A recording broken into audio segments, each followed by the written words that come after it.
Chers amis, bonjour. Comment pratiquer le yoga? Alors, si vous vous posez encore la question de savoir si le yoga est pour vous, eh bien je vous renvoie à cette vidéo. De même, si vous vous posiez encore la question, qu'est-ce que le yoga? Il y a beaucoup de fausses idées et de raccourcis en tout cas autour du yoga qui sont très largement véhiculés. Donc je vous renvoie aussi à cette vidéo. Bien évidemment, tout yoga confondu, sans rentrer dans les particularités, dans les types de yoga, qui n'envisagent pas forcément le même matériel, les mêmes indications, les mêmes contre-indications à respecter, eh bien, de façon standard et classique, pour une pratique de yoga, vous pouvez envisager un tapis de yoga, 15 € chez Decathlon. Vous pouvez envisager des briques, ça peut être très intéressant et aidant comme accessoire, et puis une ceinture de yoga ou tout simplement une ceinture de pantalon, ça fera largement l'affaire. Alors, comment pratiquer le yoga? À mon sens, il y a deux façons de pratiquer le yoga, en tout cas le yoga postural. Soit à l'occidental, soit à l'oriental. C'est à la fois schématique, à la fois résumé, mais je trouve plutôt assez synthétique et assez juste. Soit à l'occidental, en mode 12. Mode 12 veut dire que nous passons de 1 à 2. 12. De 1 à 2 veut dire que nous passons de l'unité à 2 la dualité. Et la dualité, c'est le mental. Le propre du mental, c'est de vouloir bien faire les choses le mieux possible, voire de comparer la posture faite avec une référence, papier, livre, vidéo ou un collègue dans une salle en cours de yoga collectif, ou avec soi-même la fois d'avant, si on le fait mieux ou pas mieux. Donc c'est de comparer les choses, c'est de pratiquer le yoga avec une vue, une intention centrée autour de la posture, qui est largement confondue avec la position. C'est pas tout à fait la même chose, posture et position. Position veut dire position physique, et posture veut dire l'état d'esprit avec lequel la position physique est investie. Et donc, à l'occidental, veut dire, quand bien même de pratiquer le yoga, quand bien même de respecter les contre-indications, de faire au mieux, d'éviter de se faire mal, seul, guidé ou pas guidé, en collectif ou pas en collectif, avec un support vidéo ou livre ou autre chose. Et je dirais même lors d'une formation professionnelle pour devenir professeur de yoga. Eh bien, nous pouvons envisager le yoga, la pratique de yoga sous un mode occidental, intellectuel, mental, binaire, unité-dualité, d'être surtout piloté par la modalité dualité, donc piloté par le mental dualiste, égotique, qui va miser sur la qualité, la beauté de la posture, et qui va faire que nous allons enchaîner posture sur posture. Et donc, piloté par le mental, de garder les yeux ouverts pendant la posture, et puis, volontairement ou pas, d'avoir tendance à faire beaucoup de postures. Voire vous avez une demi-heure tous les matins avant d'aller au travail et de vouloir faire du yoga parce que c'est légitime de se faire du bien, bien évidemment, que ce soit yoga ou autre chose, et bien d'avoir tendance sur une demi-heure à faire le plus de postures possible. Ça, ce serait une façon plutôt standard, classique, occidentale, dualiste, mentale, binaire, de pratiquer le yoga, de s'adonner au yoga. Une fois encore, c'est très bien, il n'y a pas de mal à se faire du bien. Mais dans cette approche occidentale, nous en oublions l'essence même du yoga. L'essence même du yoga qui est quoi? Qu'est-ce que le yoga? Sinon, bien au-delà, bien sûr, du bien-être physique, mental, émotionnel, bon pour le moral que le yoga procure. Bien au-delà de tout ça, nous aurons tendance à oublier que la pratique du yoga, c'est tout sauf une pratique posturale, et que si posture il y a, c'est d'abord un état d'esprit, donc une posture avec soi-même. Et que la posture du yoga, dans l'idéal, vise à incarner l'essence même du yoga. Yoga, yug, le joug qui permet l'engagement avec soi-même dans sa vie quant à atteindre son objectif de vie principal qui est d'être heureux, ma foi. Et par le biais du yoga, dans une approche transcendée, au-delà du niveau physique, mental, émotionnel, et bien la dimension spirituelle qui est que le yoga a vocation d'unir la conscience individuelle avec la conscience universelle. Comment procéder ? Ça, ce serait l'approche orientale, à la source, à l'origine. Comment pratiquer position de yoga et incarner la meilleure posture, état d'esprit envers cette approche d'être un avec la conscience universelle, d'incarner la conscience universelle. Comment procéder ? Eh bien, de déplacer l'état d'esprit occidental, dualiste, en mode 12, en mode 21, oriental, orientaliste, uniciste, unité, 1, et passer de 2 la dualité à 1 l'unité.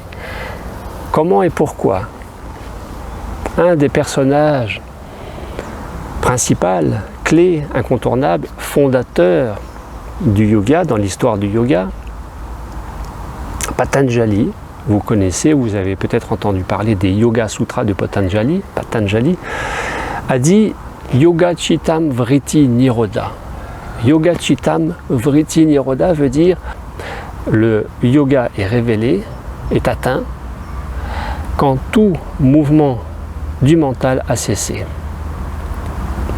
Donc, non pas pratiquer du yoga, mais vivre le yoga dans une posture d'unité envers la conscience corporelle, la conscience respiratoire et pourquoi pas la conscience pranique, la conscience biophotonique, en mettant le mental de côté, en évitant de garder les yeux ouverts, en ne cherchant plus à accumuler le plus de positions possibles en une demi-heure, en un quart d'heure ou en 1 heure, le temps que vous vous adonnez au yoga tous les jours peut-être. Et quelle que soit la position, car faut-il le rappeler, le yoga est pratiqué aussi auprès des personnes âgées en maison de retraite, dans certains établissements, auprès de polyhandicapés, dans certains établissements aussi, en France comme ailleurs, et que l'objectif n'est pas tellement la posture, la position prise. L'objectif, la clé, la démarche est surtout l'état d'esprit. L'état d'esprit en mettant le mental de côté. Le yoga est atteint quand tout mouvement du mental a cessé. Comment faire cesser le mental ? Ne pas lutter contre le mental. Le yoga n'est pas une fuite. La pratique de yoga n'est pas une fuite de son propre mental, de son trop de mental, de son trop de pensée, de son trop d'émotions perturbatrices. Eh bien, composer, comme les Tibétains le disaient, avec ce ciel bleu plus ou moins nuageux que représente la sphère du mental chargé, plus ou moins chargé de pensée. Et de faire avec. En fermant les yeux, le yoga se vit les yeux fermés.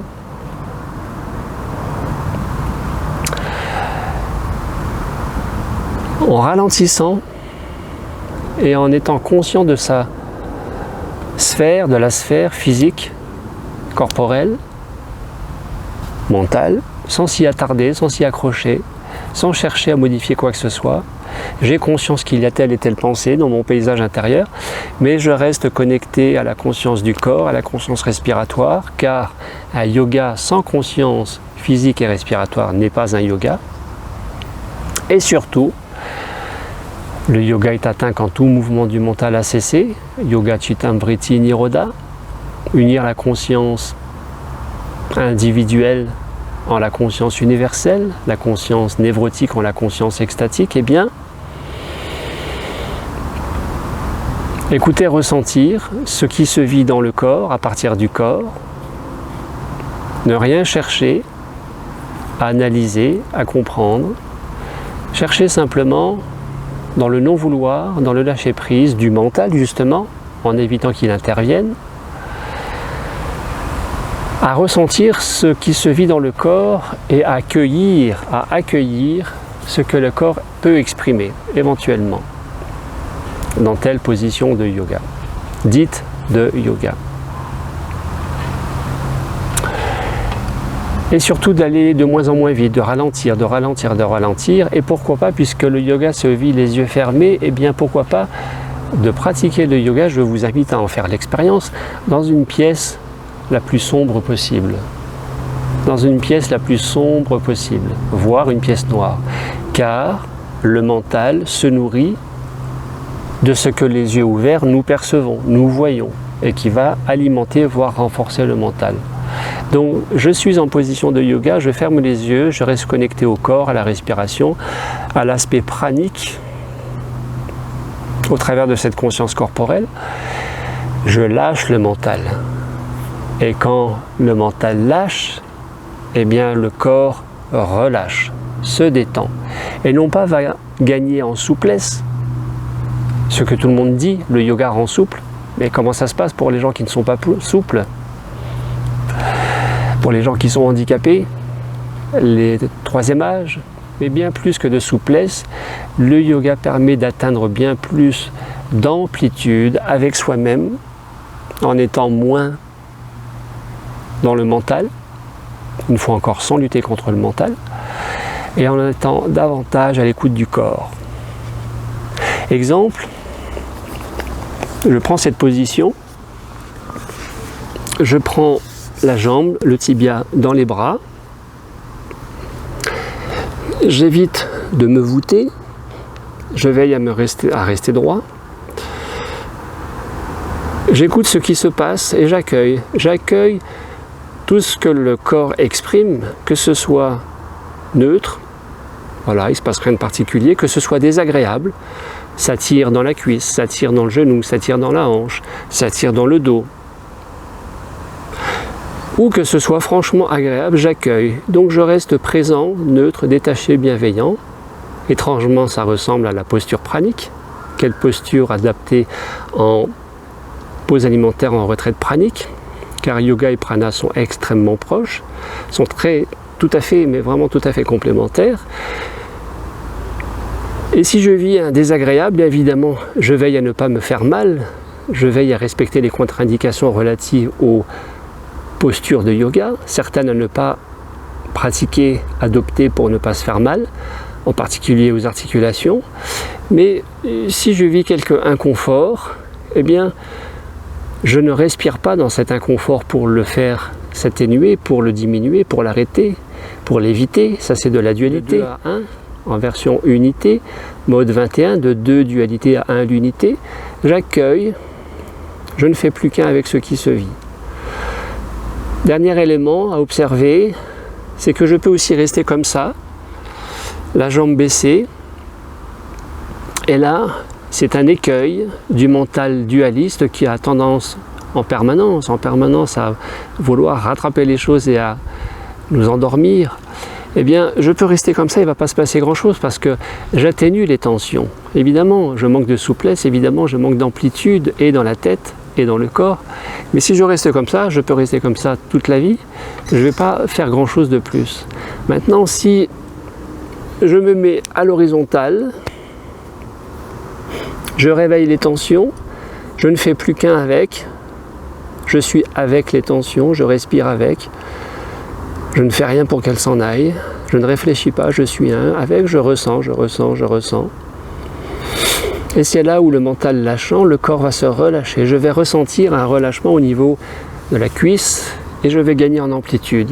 Et le véritable yoga, il n'est pas de gagner en souplesse dans le corps, il est gagné en amplitude dans le corps grâce à plus de souplesse au travers de ce moins de mental qui oppose tout à tout, le fameux mental égotique, dualiste. Là est le secret d'une bonne pratique du yoga, il me semble.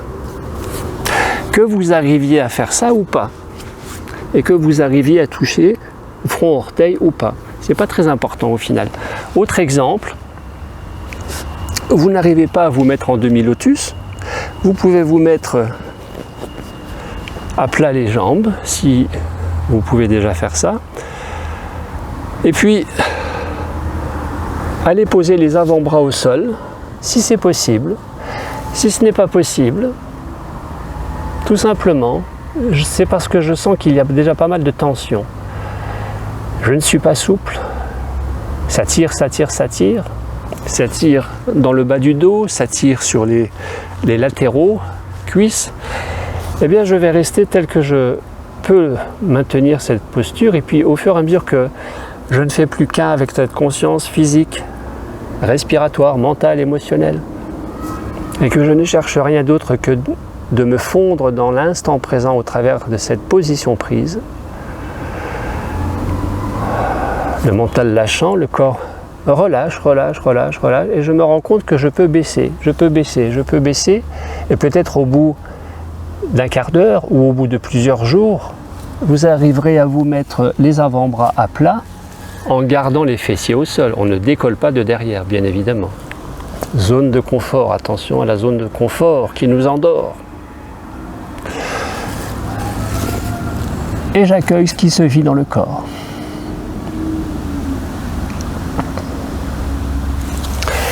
Yoga, prana, la conscience yogique, c'est la conscience pranique, c'est la conscience d'unité. Quand le mental lâche, nous gagnons en amplitude dans notre corps, ce que vous appelez souplesse. Nous gagnons en amplitude dans la tête, en étant moins dans l'opposition. Nous gagnons en amplitude dans nos vies, avec nous-mêmes, avec notre entourage, notre environnement. Et peut-être que c'est comme ça que peut se développer cette conscience d'unité. Peut-être que c'est comme cela que peut se développer véritablement cette conscience d'unité, cette conscience universelle, non pas en luttant contre la conscience individuelle, le mental égotique, névrotique, dualiste, mais d'accueillir et d'être un avec ce qui se vit au présent. Agréable, neutre, désagréable. Non pas en tant que résolution intellectuelle, fatalisme, défaitisme, sentiment exacerbé d'impuissance, rien de tout cela, bien au contraire. Vivre l'instant présent. Et dans le grand lâcher-prise du mental, de se fondre dans la grande présence que nous incarnons déjà à notre insu et que nous redécouvrons, nous reconnectons.